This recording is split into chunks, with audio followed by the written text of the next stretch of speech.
to see you all right now, and I'm so excited from this moment because I'm going to tell you about my first English essay. But before I start, let me tell you a bit about myself. My name is Zindiany Milenia Virgem Samaleto, but people call me Cindy, and I am an accounting student from State Politeknik of Ujung, Pandang, and now I am 21 years old. So, for your information, now I am a college student, but I also go to work in my spare time.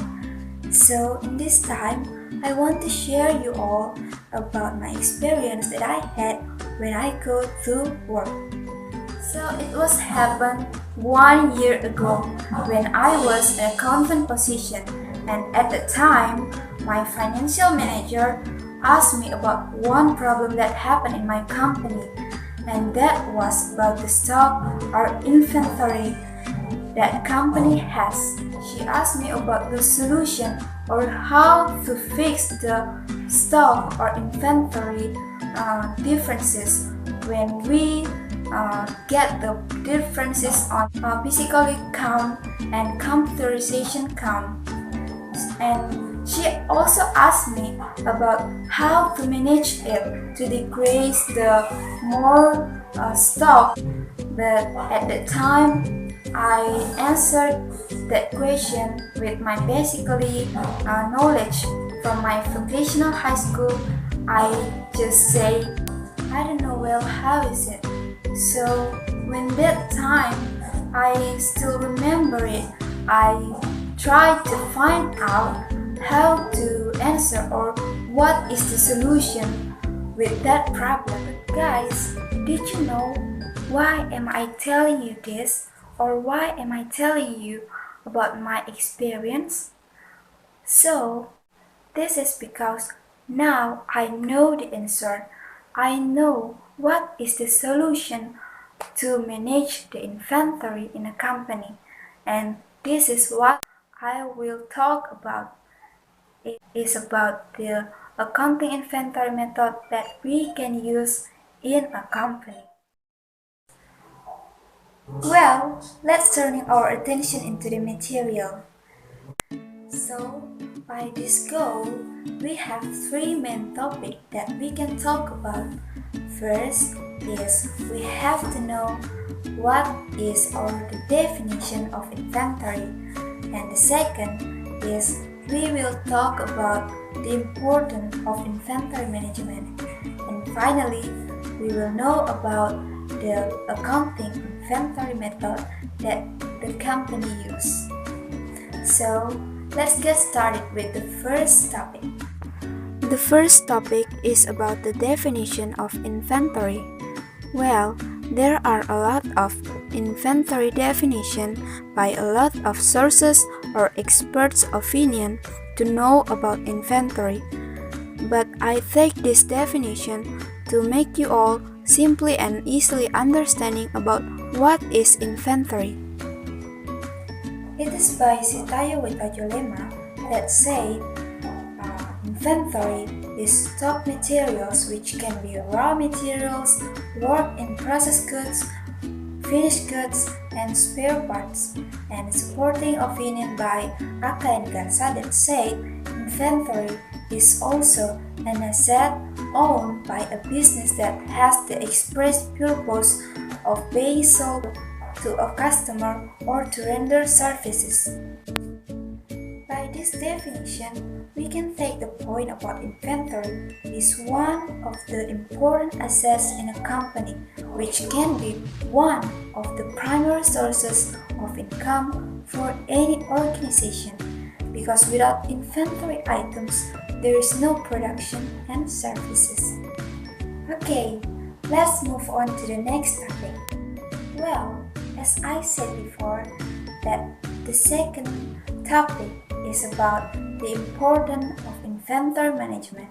But before it, we have to know the definition of inventory management. So, what is it?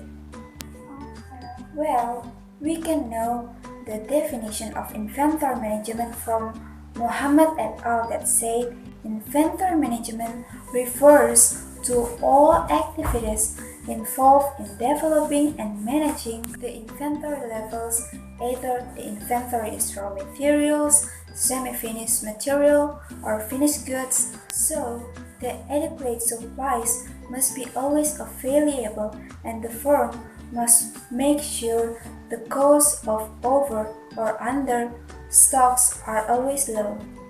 Now, the importance of inventory management. As we see, G. Bruniatakis and P. Argyropoulos state that inventory management is the process of monitoring and controlling inventory level and ensuring adequate replenishment in order to meet customer demand. These points means determining the appropriate inventory level is crucial since inventory ties up money and affects performance. Having too much inventory reduces the working capital and it impacts the company's liquidity.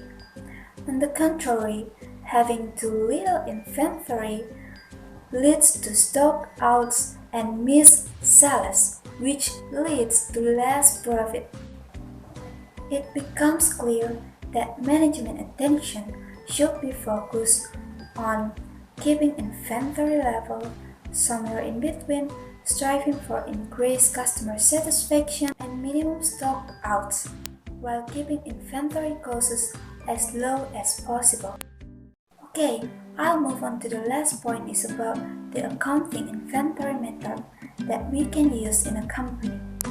So, to manage the inventory, there are two accounting inventory methods that we have to know. It is periodic inventory system and perpetual inventory system. Okay, I will explain you all about both of these methods more detailed one by one.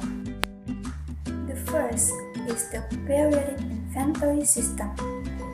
In this method, the inventory is kept balanced at the same value that it was at the beginning of the year, and at the end of the year, the inventory is adjusted to a physical count. It means that the periodic inventory is a system of inventory valuation where the business and cost of goods sold are not updated in the accounting records after each sale and or inventory purchase. Instead, the account is updated after a designated accounting period has passed. And the second method is perpetual inventory method. So, the perpetual inventory system is a method that records each sale or purchase of inventory in real time. So, it means like that every time a product is purchased or sold, the perpetual inventory uses to update the inventory count and recalculate the corresponding cost of goods sold. So that's it, the point of two methods of how to use it. These two methods. These both methods also have their respective advantages and disadvantages in their use. In the end, it can be concluded that the two methods used in calculating and managing the inventory in a company are the periodic inventory system and the perpetual inventory system. And the last is about the best way to choose the accounting inventory method that the company can use is by adjusting the needs of the type of inventory that the company has. So we can choose which one the best method that you think will make higher profit for your company. Well, that's all what I want to share for you all today. And if there are any mistake I've made, I'm really sorry for that. And I hope you all will get a new information or a new knowledge from this video. Thank you for your listening and for your nice attention. See you in the next video and have a good day everyone. See you. Bye bye.